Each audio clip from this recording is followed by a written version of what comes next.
Hay personas tan aferradas a la vida, con tantas ganas de vivir, que llegan a hacer cosas increíbles. Cada puesto de este vídeo es una historia de cómo los límites son mucho más altos de lo que creemos, cómo en condiciones extremas hacemos cosas que eran impensables, mostramos una resistencia que creíamos que no teníamos y una fortaleza mental de acero. Aquí veremos esas historias, esas personas que no estaban dispuestas a morir y aguantaron de alguna forma u otra. Número 6. Julian Köpke.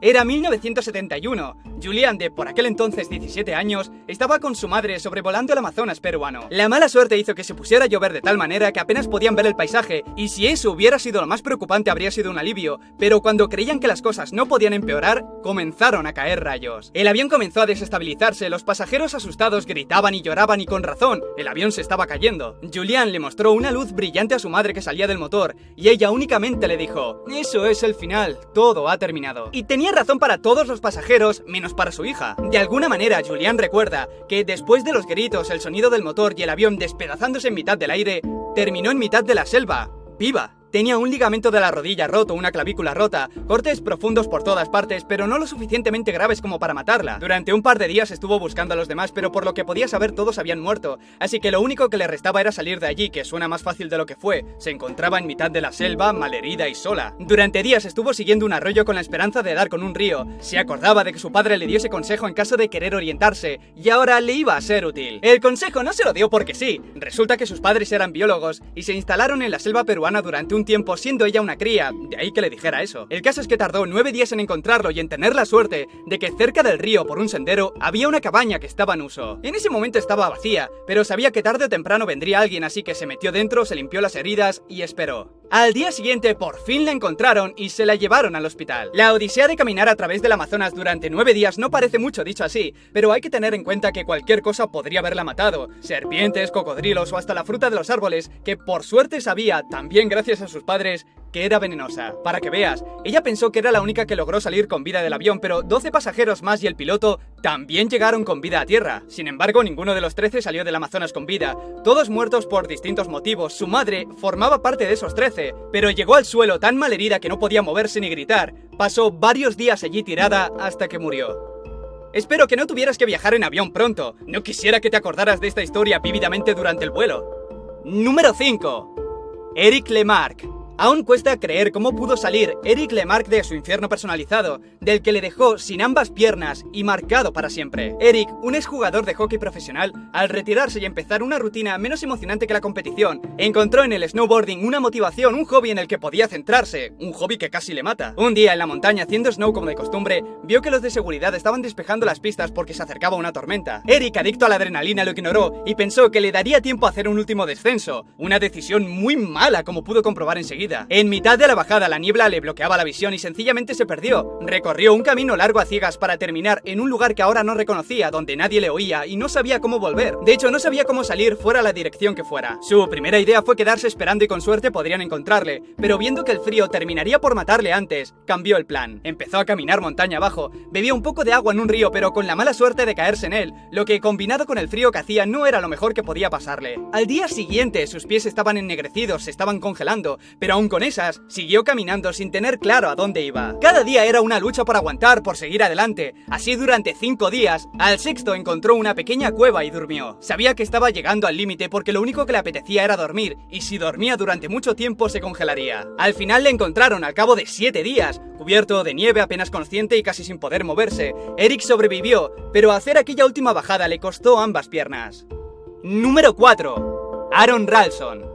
Esta historia seguramente os suene, es la que se tomó como inspiración para hacer la película 127 horas. Aron Ralston es este hombre, un montañista que tuvo la feliz idea de ir a dar un paseo a uno de los cañones de Utah, solo y sin avisar a nadie. Y sin nadie que te eche de menos, no saldrán a buscarte si ocurre algo, que es lo que le pasó a él. En mitad de ese paseo por los cañones, Aron se cayó en una brecha, acompañado por una roca que no solo le aplastó la mano contra la pared, sino que lo aprisionó. Ni empujando, ni tirando, ni intentando levantar la roca de 90 kilos, no había forma de salir de esa situación. Los primeros primeros 2 días trató de pensar que aún existía la posibilidad de que le encontraran, que pasara algún montañista o alguien y le viera, pero se había alejado demasiado y esperar no servía para nada, nadie lo encontraría. El tercero y el cuarto seguía siendo una lucha de aguante, racionar la comida y el agua hasta que se terminaron, ya no le quedaba nada, si no moría de hipotermia, moriría de alguna infección. A las últimas horas ya se rindió, pensó en el suicidio, en desangrarse, pero mientras pensaba eso, le venía otra idea a la cabeza: cortarse el brazo. Para ello primero se rompió los huesos, se hizo un torniquete y con una navaja pequeñísima se cortó la carne. Ya una vez fuera salió de la brecha, caminó 12 kilómetros y lo encontraron.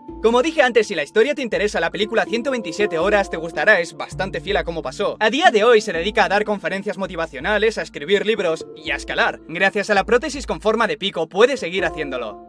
Número 3.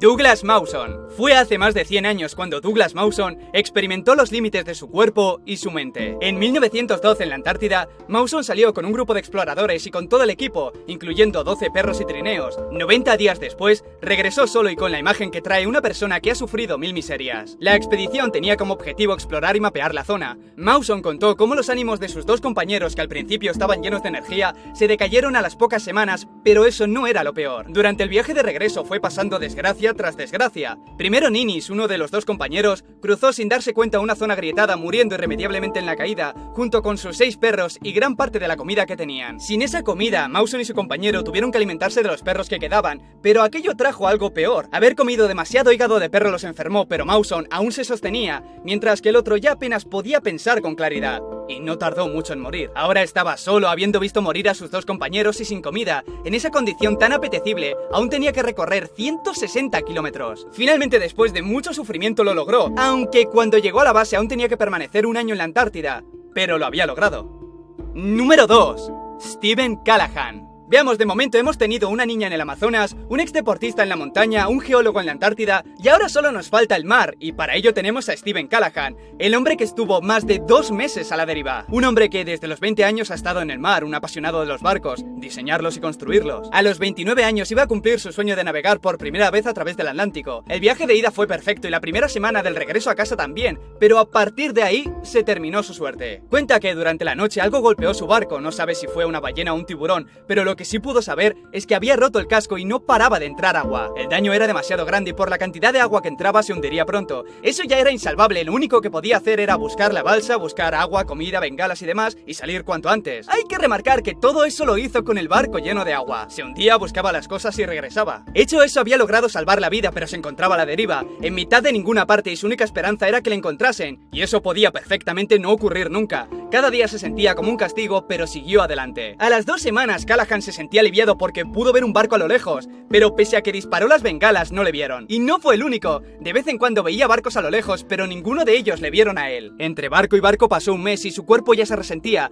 tenía hambre y sed constantemente, el agua salada le provocó llagas en la piel y le dolían los huesos por tener un espacio tan limitado. Después de 50 días ya no tenía esperanza, solo aguantar lo máximo posible, y si tenía que morir, que así fuese. Finalmente, toda la suerte que no había tenido hasta el momento la tuvo a los 76 días, cuando un barco pesquero por fin logró verle y rescatarle. Creo que lo peor de toda esta historia son los primeros barcos. Verlos, intentar hacer lo posible para que te vean pero que pasen de largo, tiene que quitar las esperanzas de golpe, y mucho más si ocurre varias veces como le pasó a él.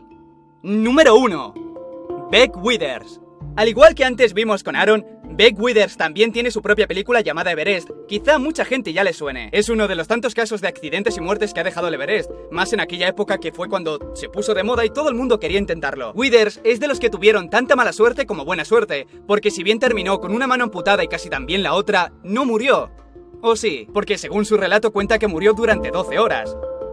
Veamos, esto ocurrió en el año 1996. Una tormenta golpeó a un grupo de montañistas durante el descenso, dejándolos aislados, agotados, el suministro de oxígeno se terminó y la niebla provocó varias caídas al vacío. En total dejó 9 muertos, de los que se habría sumado Beck si no fuera porque regresó de la muerte, o mejor dicho, del coma hipotérmico. Sus compañeros le vieron tendido en el suelo casi cubierto de nieve y sin moverse. En aquel momento lo dieron por muerto porque era imposible que aguantara así. Tan seguros estaban que incluso se lo dijeron a los familiares. En este punto, no se sabe cómo, no se sabe por qué, Pero Beck se levantó y con el cuerpo congelado y prácticamente cegado por la niebla y la hinchazón de los ojos, bajó lentamente hasta el campamento. Los demás lo miraban con miedo, por un momento pensaron que era imposible y encontraban más lógico que fuera un fantasma. Después de esos primeros segundos que no sabían qué pensar, se lo llevaron al hospital. Fue ese momento, esa resurrección después de estar 12 horas tirado en la nieve, lo que hace que sea una historia increíble, y por ello hicieron la película. De nuevo, si te interesa conocer más la historia, la película es una buena forma de hacerlo. Es muy fiel a lo que pasó, ya que después de todo, Beck pudo contar toda la historia. O si prefieres, también tienes el libro que él mismo escribió,